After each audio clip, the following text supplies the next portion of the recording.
private equity is it kind of breaks off into two branches. You kind of got the smart money, and then you just got the money, right? Do you want advice? Do you want leadership? Do you want somebody that you can call? Do you want a group of people where you could leverage? Or do you just want money, right? Do you just want money? And there are those two segments of it, right? And I think for a lot of folks in this space, that's the one thing that they all really need to be asking themselves is, why do I need the money? What is it for? What is my exit strategy on all of this?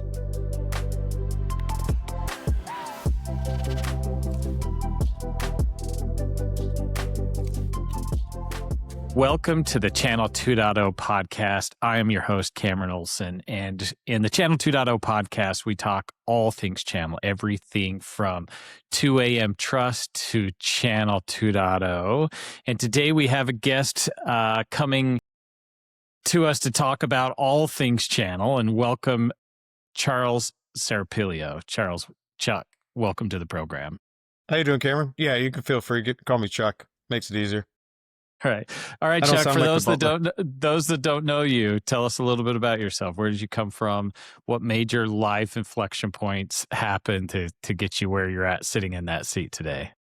Yeah. Well, first of all, thank you for asking me to join you. I appreciate it and look forward to a great conversation. So I've been in the space probably for roughly 27, 28 years. I started a career way back when we were still selling mainframes and big switching gear and things like that. I lived in and out of New York multiple times, worked in the city, worked in the old telecom hotels, and I did a lot of that stuff, right? That kind of got me started in the space.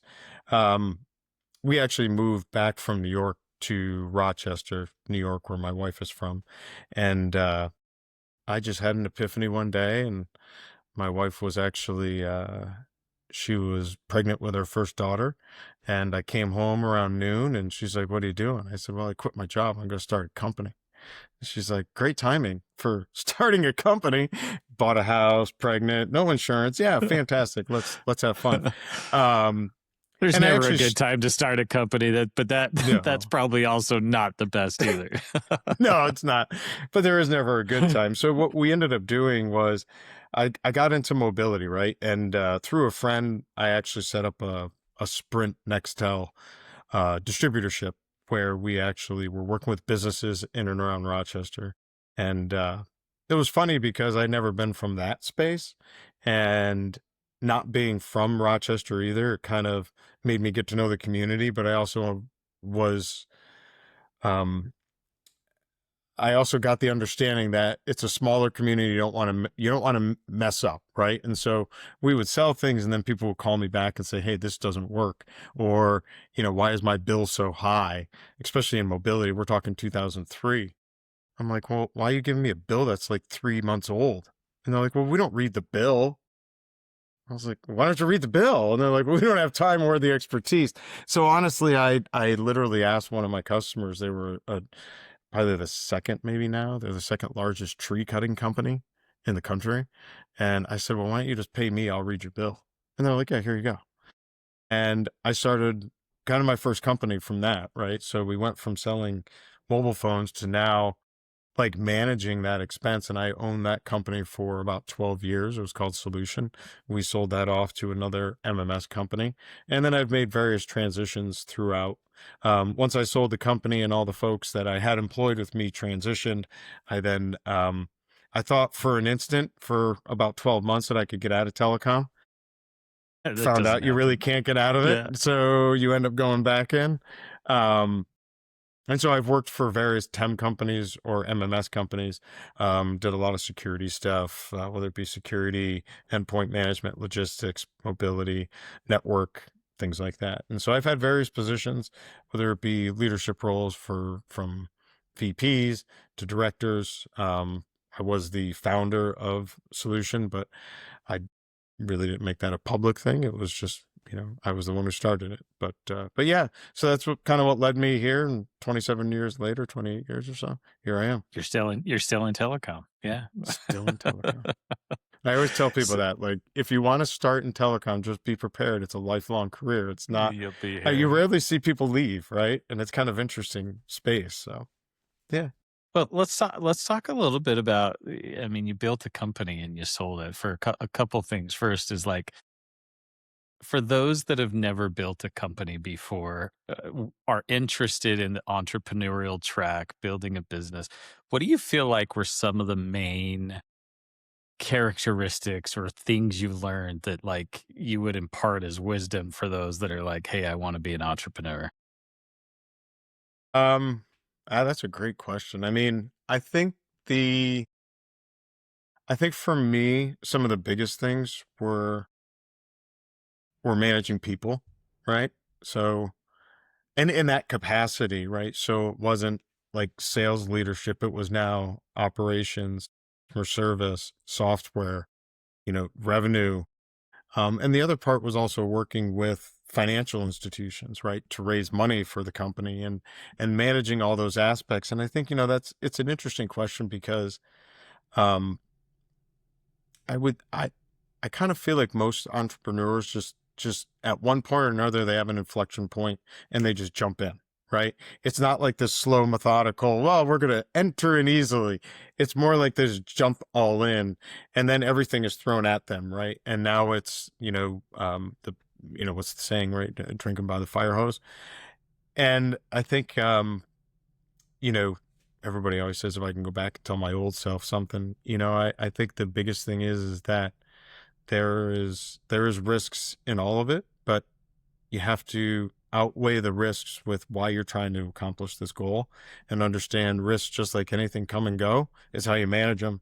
But I think, there's good and bad. And the other part too is always ask for advice. I think sometimes we get in our head that, well, I started it, I know best. Um, and I'd say that that's where a lot of folks fail. I think they don't ask enough questions. They don't seek out people to help them. And there's so many people that are willing to help you. So many successful people helped me with questions that I had. And if I didn't have them, I probably would have never held on to that company as long as I did. So, Yeah. So it's interesting when I exited my business in 2018, there's a lot of like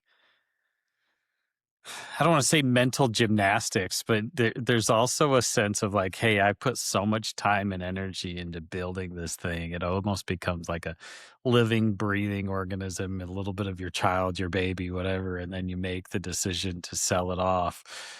What was that experience for you? And what did you learn going through that exit strategy? um, well, for me, so we had some folks that invested in the company. We had made the decision that, it was probably a good time. And honestly, for me, Cameron, the biggest thing that most concerned me about that wasn't about what happens to me personally. It was about the 20 people that worked for me. What's going to happen to them? How do I make sure that they all are taken care of? And maybe that's not the classical way that an entrepreneur would think, but for me, the that stress was probably more than anything, right? How do I make sure that I convince owners of a company that went in with me that we have to make this type of deal because these people need to be taken care of? And that was one of the most important things for me. And when we exited, they all went with the company. And for me, that was probably the best outcome that I could have ever asked for because, we were going to make that change no matter what. And those folks have been with me for 12 years. I knew them, I knew their families, I knew their kids. And in a small company, it became very personal. And I was like, well, we uh, we got to do it this way or I can't do it because it that's yeah, that was that was the one thing that probably for my exit worked out well for me and just the way it happened. The channel right now is full of private equity, right? In our channel and almost I see a lot of different places private equity has come in, and people in the industry have either like worked for a private equity company, have been across the table talking to private equity companies, have some sort of private equity conversation. For those few maybe that don't quite understand what private equity is, can you explain a little bit and how it operates? Yeah, so I think private equity kind of takes two forms, right? So you have financing, you can go to banks, you can go to angel investors, and then you can go to private equity. And I think for me, my experience with private equity is it kind of breaks off into two branches. You kind of got the smart money, and then you just got the money, right? Do you want advice? Do you want leadership? Do you want somebody that you can call? Do you want a group of people where you could leverage? Or do you just want money, right? Do you just want money? And there are those two segments of it, right? And I think for a lot of folks in this space, that's the one thing that they all really need to be asking themselves is, why do I need the money? What is it for? What is my exit strategy on all of this? How is it going to change my business? And what kind of people do I want to associate with? I think private equity gets, sometimes it gets a bad rap. Sometimes it gets a good reputation. I think again, it's how you approach it, right? And never approach it from the perspective of I'm desperate and I need money, because then you're going to end up making a bad decision. So I look at private equity in those two lanes.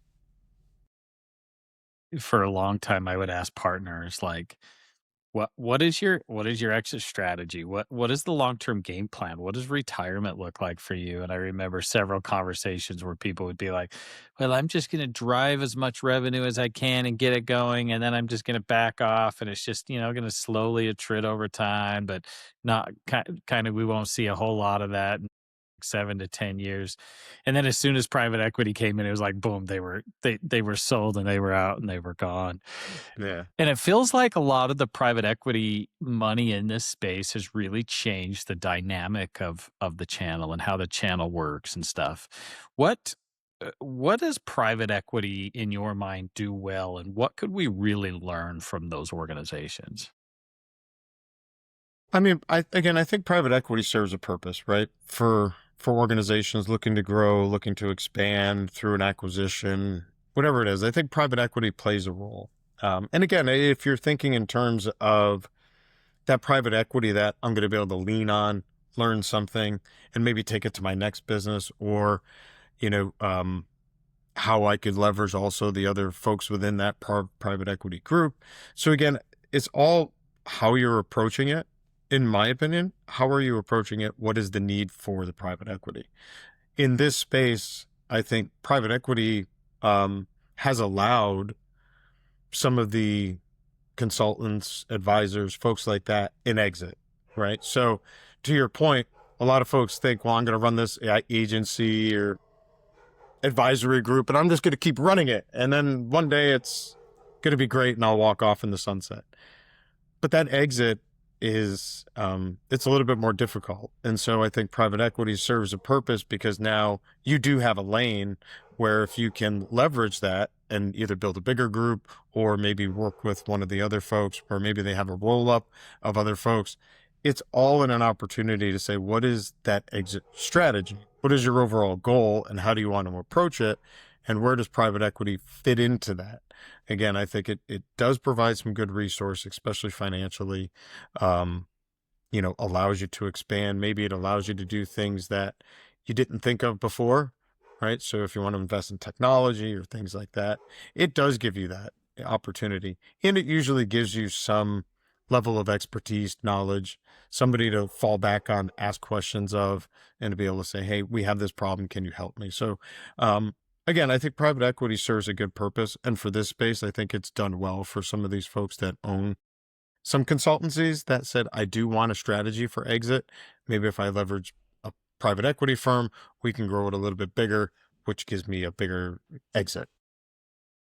Yeah, one of the things I've seen out there is there seems to be a little more of a reliance on statistics, numbers, dashboards, actual accounting principles. I think this industry for a long time has really like ran it just kind of as a hobby or whatever, not really strategic, how do I say that, business practices of, hey, we got reporting and we're watching the numbers and we're looking at this, we're looking at that.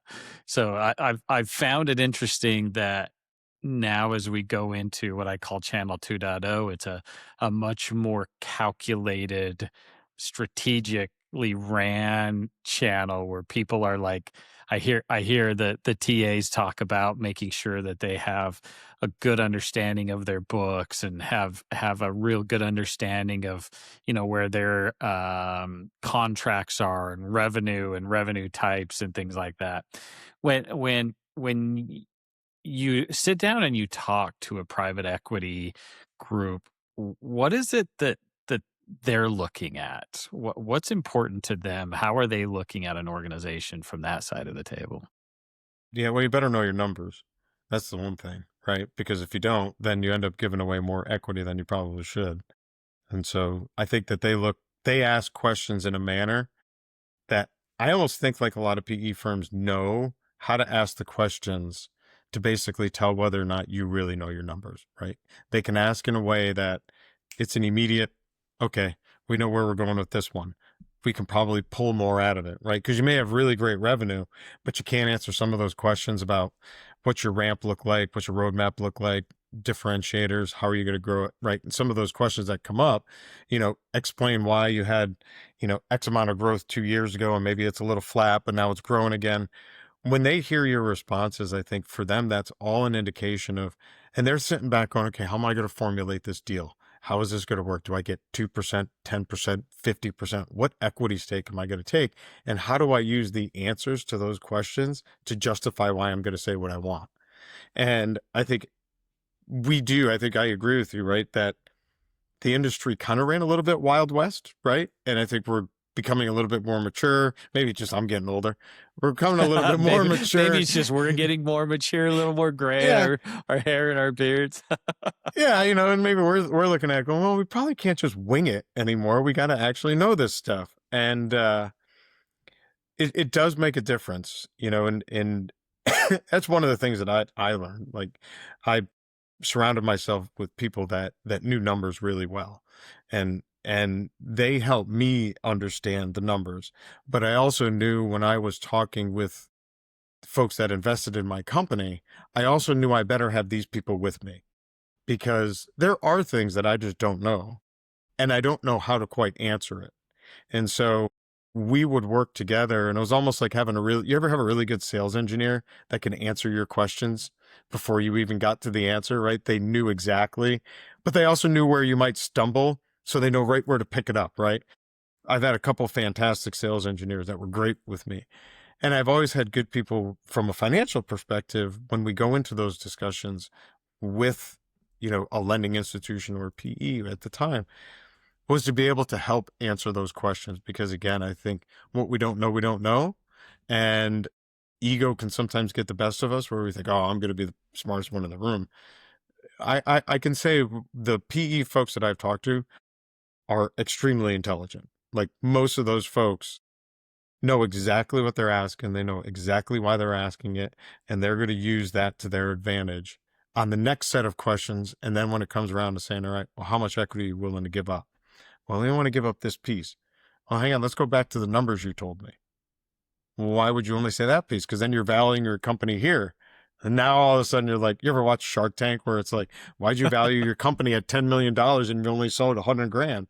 And they're like, well, it because doesn't I work. want it to be that much. Yeah, because I want it to be. I want it to be worth morning. that much. Yeah, in my dream, it was like, but so I think that's it's an important aspect of any of those discussions. And I think it scares people, quite honestly, and it should, because it's your business. You got to know what you're doing. How many different private equity groups have you worked with or worked for? Let's see. I've worked for three private equity groups. Well, I guess say it like this way. So when I worked for one of the companies, there was a group of PEs, right? It wasn't just one, it was a group. And then the last company I worked for, we had two different private equity firms that were all part of it. So, and then when I owned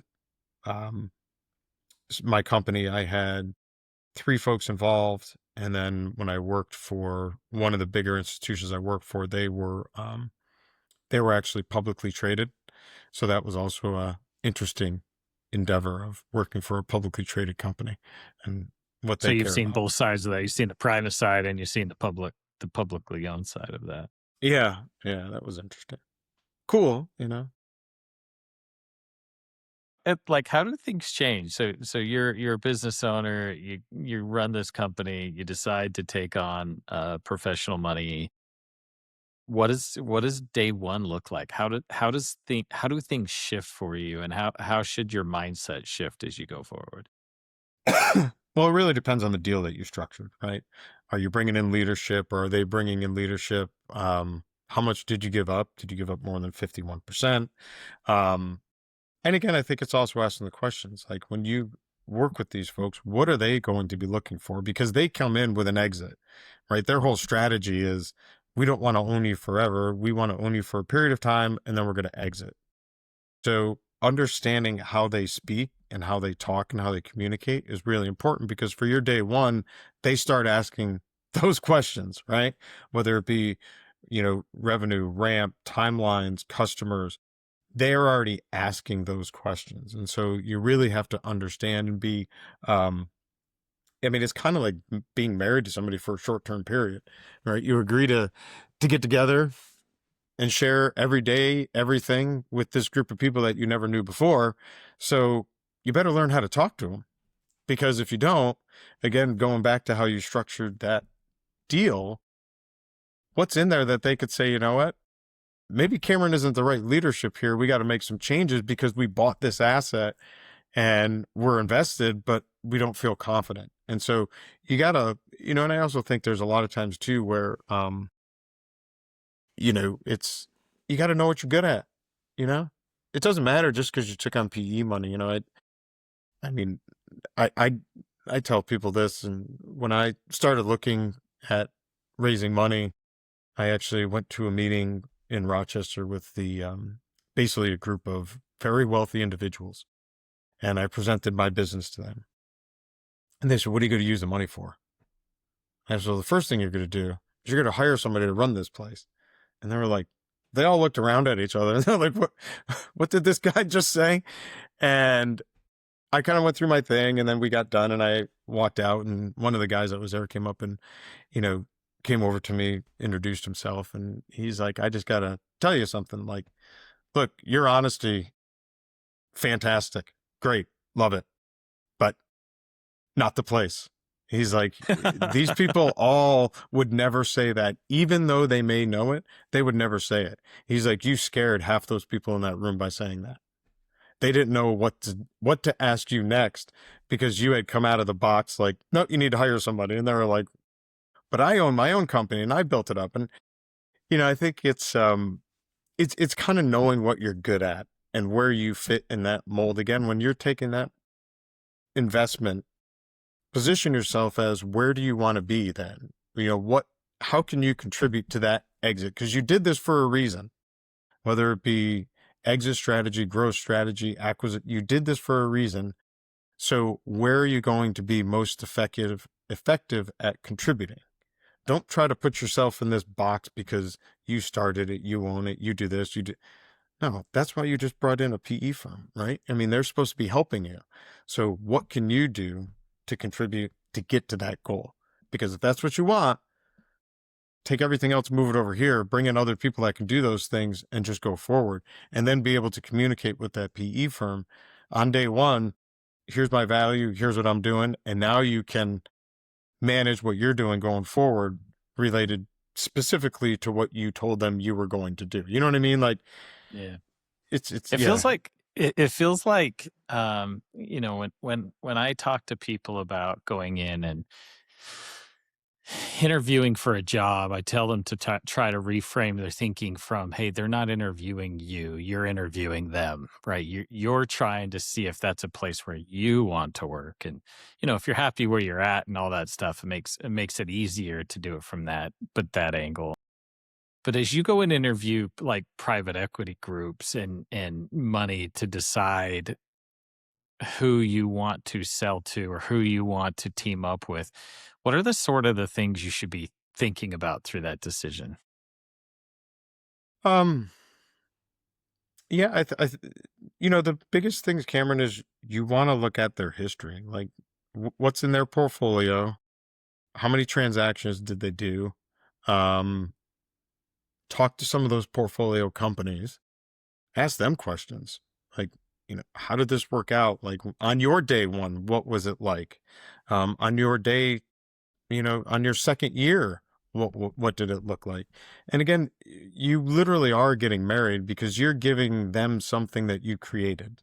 You create, like you said earlier, this is your baby. You created this. Now you're giving it to someone else, or you're letting someone else in.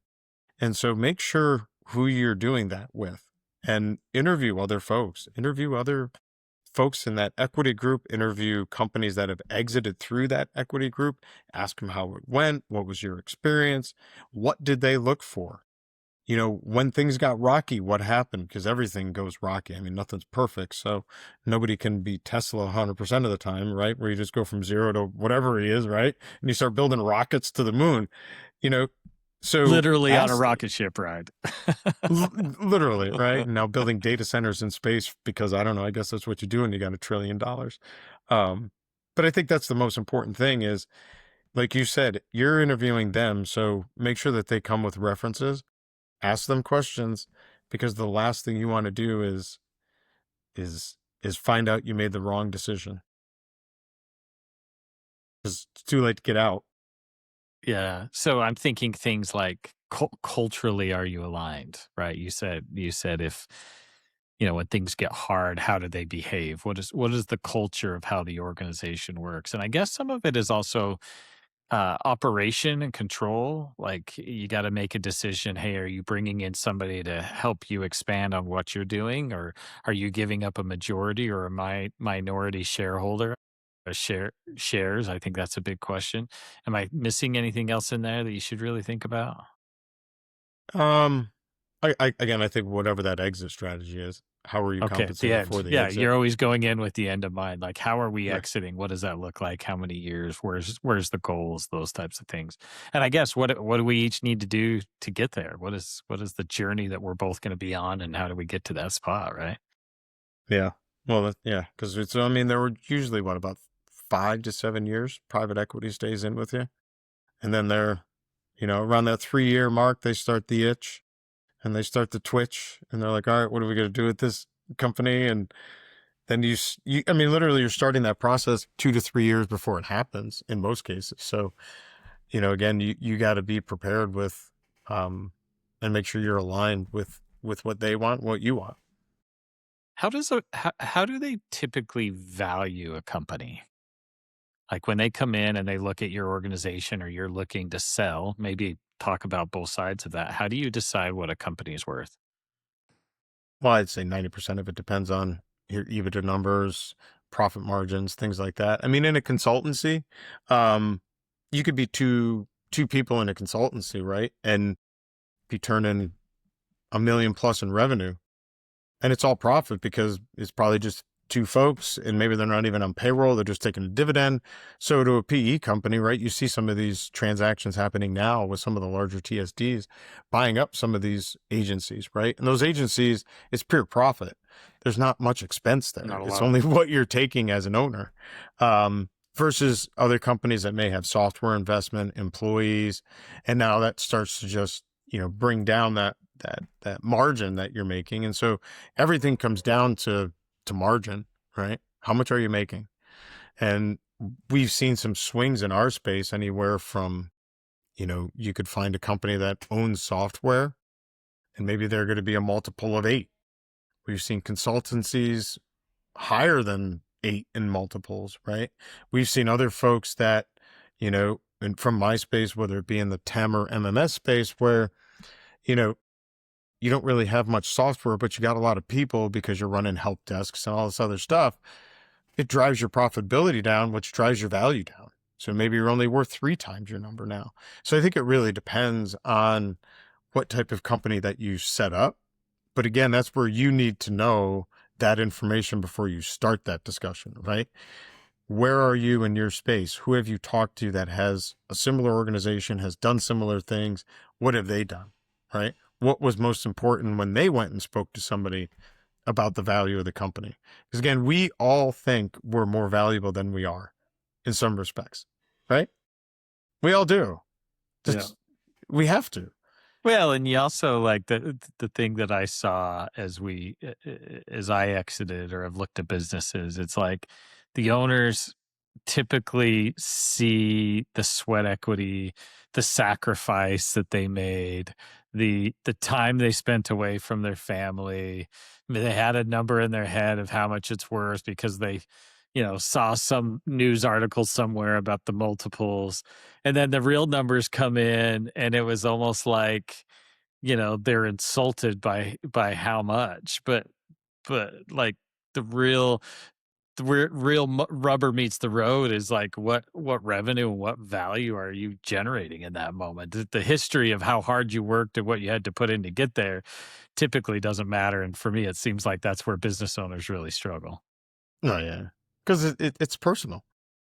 Again, you're raising a, a kid essentially, right? You took it from nothing and you turned it into something, and you do have this biased opinion on how cute your kid is. Even though you may have the ugliest baby on the street, you have a perception that You're no, entering my them into baby is all the baby contests. my baby is the best, right? My baby's going to win every pageant, and then you start losing every pageant. You're like, well, they're bad judges. They are horrible at their. It's like, no.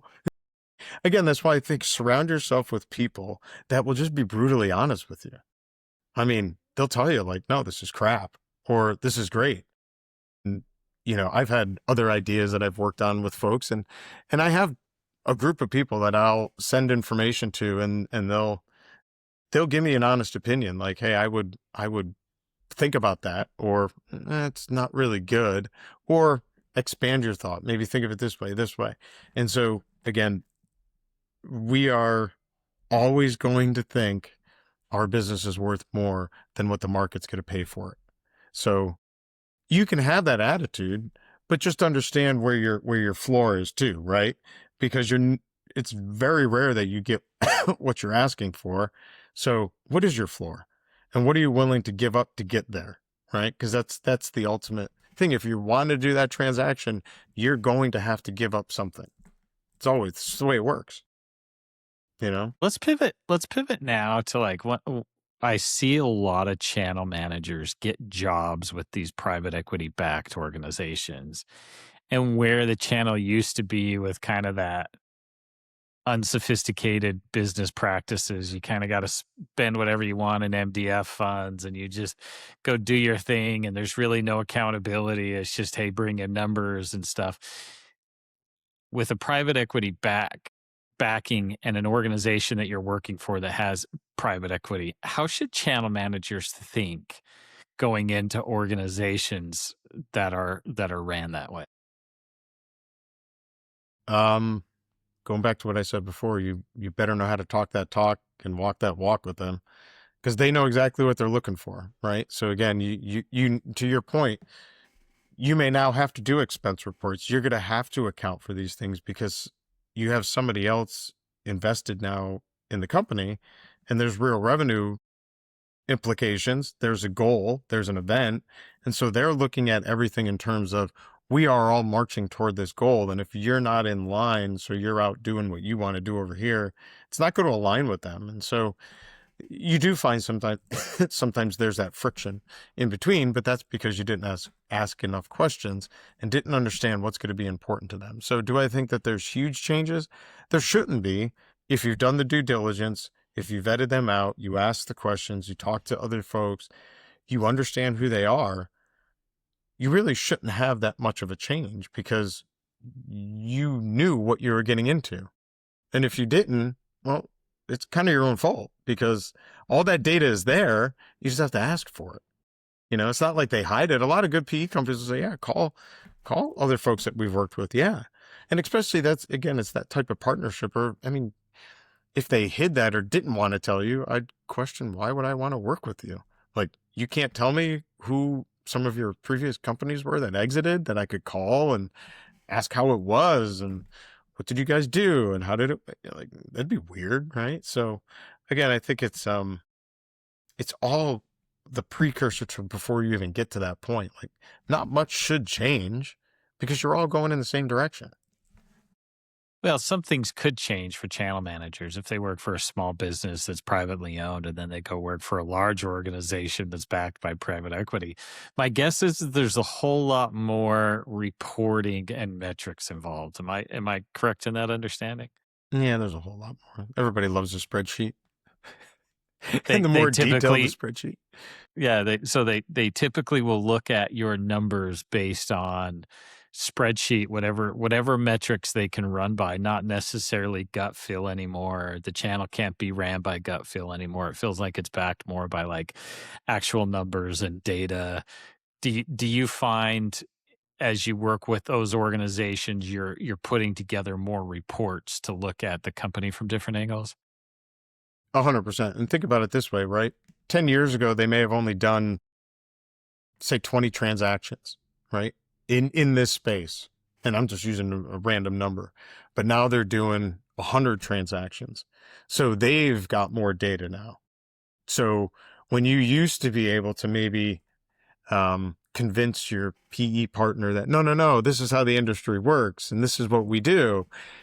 Maybe 10 years ago that worked, but now I think they have as much information about this industry and how it works.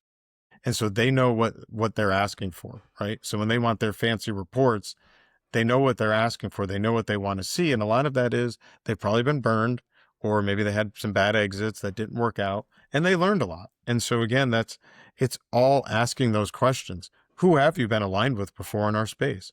Oh, I had this one. Okay. Well, they know what they're talking about. So you then have to prepare yourself to say, okay, how am I going to present my data to this organization every single month so it relates to how they're measuring success? Because that's the biggest thing, right? Do they measure success by, new logos, revenue, ability? What do they, there's probably a combination, but what's most important to them? A lot of PE companies may look at it and say, look, we like margin, but we love new logos. Get as many new logos as we can, because that helps us in this aspect. Okay, great. Let's go chase that down. Some of them just like the EBITDA aspect of it, right? We need as much profitability as possible. Okay.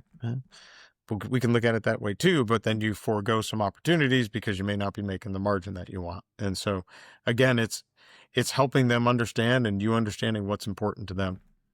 But they are educated now. They're not the way they used to be. In my opinion, they are way more educated than they used to be.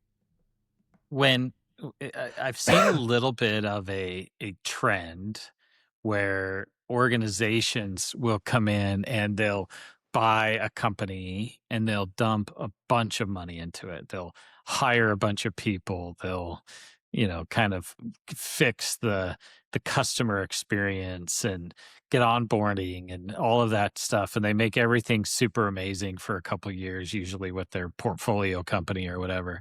And then 4 years in, 5 years in, they start to like reduce the amount of money. And so they start to let go and release some people. And all of a sudden there's like not the same amount of people to help with some of that stuff. And there's kind of this teeter-totter approach. How should like TAs and people in that space manage that ebb and flow of experience better?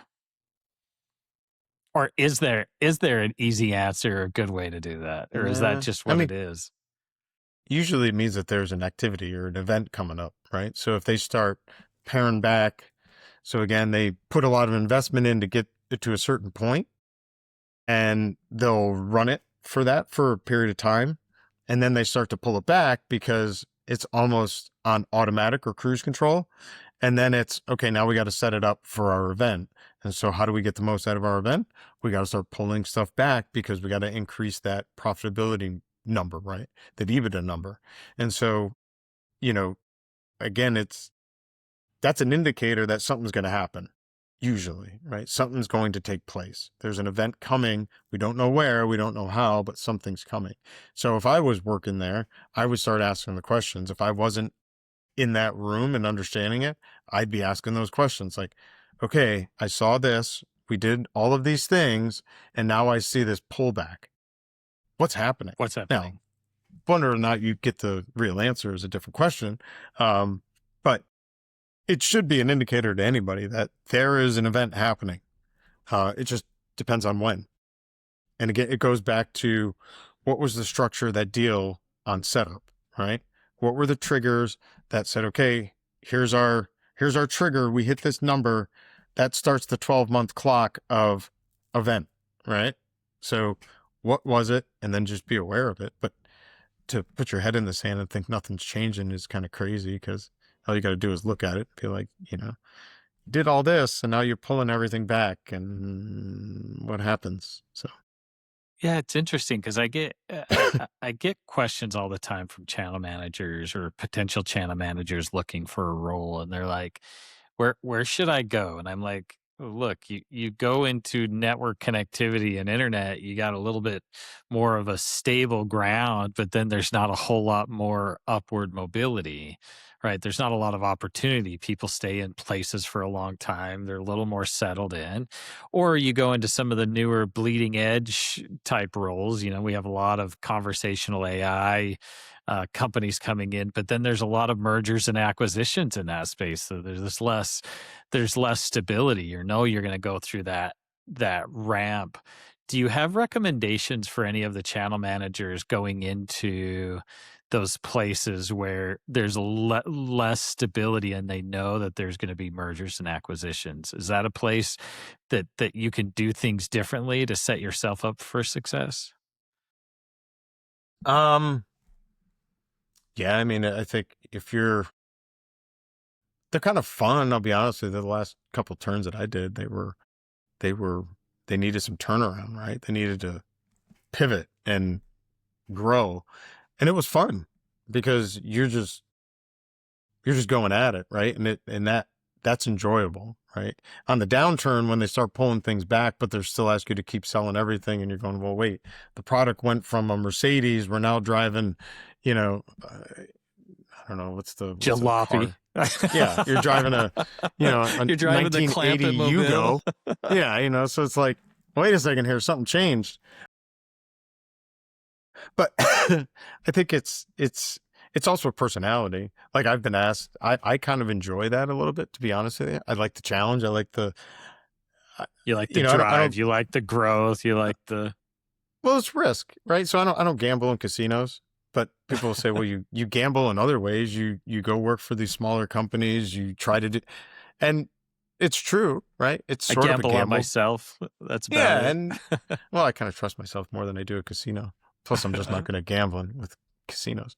But it really depends on a personality trait, too, I think. Some people are prone to it. Some people like just stability, right? They like to keep it even, like just let's go this way. And that's good, right? There's nothing wrong with that at all. There's other people that just like that aspect of PE where it's all right, for the next 5 years, we're going to hit it as hard as we can. And then at the end of it, here's what we get, right? And everybody go, okay, great. Let's go. It's like a football team. All right. You got your huddle. We know what we're doing. Let's go. Not everybody likes that. So I think it's, you got to really ask yourself, is this what you want? Are you ready for that? And are you willing to do it? Because again, they know their numbers. And so it's harder to bullshit people that know the numbers and know how to get the number. Right. And again, they've become way more educated in the space. I think 10 years ago, you probably can get away with some stuff. I don't think you're getting away with it much more now. It's a lot different. So what didn't we discuss today that's important? Did we miss any big topics? I think, what I would say is if anybody's going in and looking at private equity, again, think about why you're doing it, what you're trying to accomplish, what you're willing to give up, but then look at what other types of financing that there might be available for you. Because we think of private equity, I think, in terms of it's got this mystique around it, right? So, ooh, I got private equity involved. But there's many, many ways to grow your business, obtain funding for that growth or whatever it is that you're trying to achieve without having to give up something. So if you're really one of those people that you want to own that baby, maybe look at a different way to fund your business, and go that route. But I think if that's one thing I would say is like, make sure that you're evaluating what you want that for, and does PE align with you, or does it not? And if it doesn't, what are the other alternatives for funding? And make sure that you align yourself with who you want to be in bed with, because once you sign that paperwork, it's pretty much over. Not over. I mean, you're on that roller coaster now. So you're starting the journey. It's the start, not the end, right? Whether you like it or not, you're strapped in, you got the harness on, you got your 5-point, and you're going along for a ride. So, make sure who you're in bed with. That's great. Chuck, thank you so much for your time, your insights, and your experience. How do people reach out and connect with you? Yeah, anybody, you can reach me on LinkedIn, just Chuck Serapilio. I do have, and I'll send it to you if you want. We can post it on there. I got a YouTube page where I post some podcasts. And really, you can reach me through email, but LinkedIn is probably the best spot. I do check that. And then that way I don't have to spell my last name for my email, so people can get it. It's just Serapilio@gmail. So if you go to my LinkedIn, you'll get my name and you'll figure it. Okay, there we go. Sounds good. Chuck, thank you so much for your time.